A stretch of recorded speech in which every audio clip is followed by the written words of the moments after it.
In South Africa, we've mastered the art of pretending.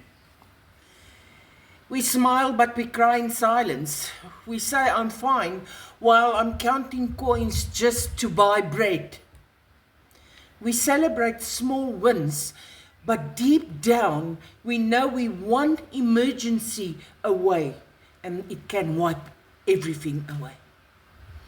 We've learned to hide pain like something shameful, but it's not shameful to struggle. What's shameful is thinking that struggle is the only way to live. Because somewhere along the line, it becomes normal to struggle. Normal to worry about bills.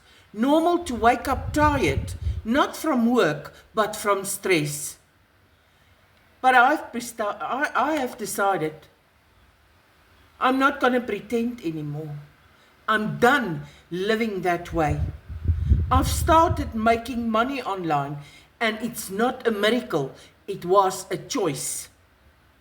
A choice to stop suffering in silence and start building something real. So if you're tired of pretending to, maybe it's time that you make that choice as well.